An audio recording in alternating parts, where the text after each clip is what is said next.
Hello friends, welcome back to my channel Krittika's kitchen diary. আমার আজকের recipe মালাই পাটিসাপটা।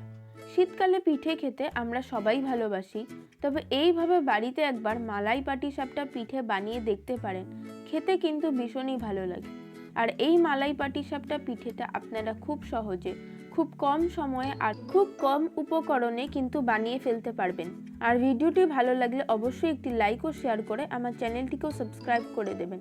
তাহলে আসুন দেখে নেওয়া যাক আমার আজকের এই রেসিপিটি।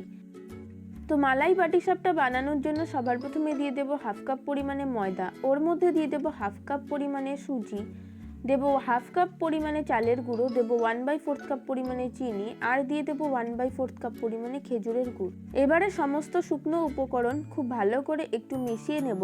তারপর অল্প অল্প করে জাল দিয়ে ঠান্ডা করে রুম টেম্পারেচারে রাখা দুধ দিয়ে একটা ব্যাটার তৈরি করে নেব। পাটিসাপটা পিঠের ব্যাটারটা যত পাতলা হবে পাটিসাপটাগুলো কিন্তু তত বেশি পাতলা আর সফট হবে। এখানে আমার ব্যাটারটা তৈরি করতে মোট 2 কাপ পরিমাণে দুধ লেগেছে। আর এখানে যেহেতু সুজি আছে, সুজিটা ফুলে যাওয়ার পর ব্যাটারটা অনেকটাই ঘন হয়ে যাবে, তাই দুধটা সেই বুঝেই দিতে হবে। ব্যাটারটা তৈরি করে নেওয়ার পর এবারে এটাকে ঢাকা দিয়ে 10 মিনিটের জন্য রেস্টে রেখে দেব, যাতে সুজিটা ভালো মতো ফুলে যায়। 10 মিনিট পর ঢাকা খুলে দেখুন আমাদের পাটিসাপটার জন্য ব্যাটারটা একদম সেট হয়ে গিয়েছে। আবারও ভালো করে একবার মিশিয়ে নিচ্ছি।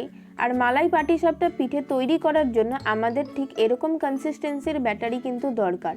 এবারে গ্যাসে একটা ননস্টিকের তাওয়া বসিয়ে ভালো করে সেটাকে গরম করে অল্প একটু তেল ব্রাশ করে নিচ্ছি।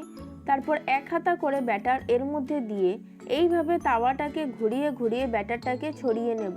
তারপর ওপরটা যখন অনেকটাই ড্রাই হয়ে যাবে তখন এর মধ্যে দিয়ে দেব আগে থেকে বানিয়ে রাখা অল্প পরিমাণে ক্ষীর। তারপর এইভাবে স্প্যাচুলার সাহায্যে পাটিসাপটা তৈরি করে নেব। এই একইভাবে আমি বাকি পাটিসাপটা পিঠেগুলোকেও তৈরি করে নেব। আর ক্ষীরের রেসিপিটা আমার চ্যানেলে আগেই আপনাদের সাথে ক্ষীরের পাটিসাপটা পিঠের ভিডিওটাতে শেয়ার করা আছে, আমি নিচে ডেসক্রিপশন বক্সে লিঙ্ক দিয়ে দেব, আপনারা চাইলে সেখান থেকে দেখে নিতে পারেন। এবারে সমস্ত পাটিসাপটা পিঠেগুলোকে তৈরি করে নেওয়ার পর এবারে মালাই পাটিসাপটার মালাইটা তৈরি করার জন্য দিয়ে দেবো 1/2 লিটার পরিমাণে ফুল ফ্যাট মিল্ক। এখানে আপনারা চাইলে টোন মিল্কও ইউজ করতে পারেন। এবারে হাই ফ্লেমে দুধটাকে একটু ভালো করে জাল দিয়ে নেব।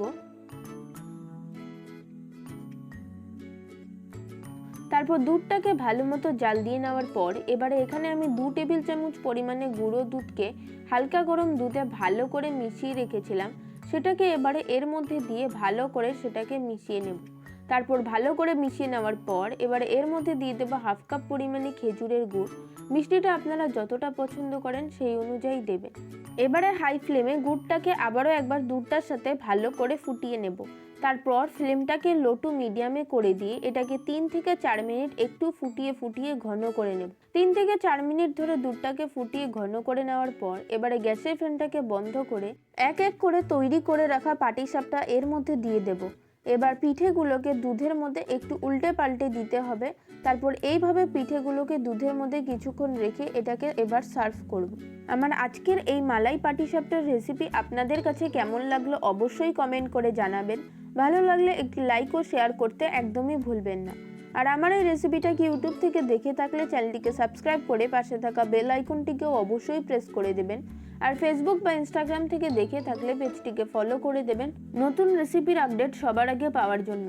আজকের মতো এই পর্যন্ত, ফিরে আসবো নতুন কোনো রেসিপির সাথে। সকলে খুব ভালো থাকবেন, সুস্থ থাকবেন। ধন্যবাদ।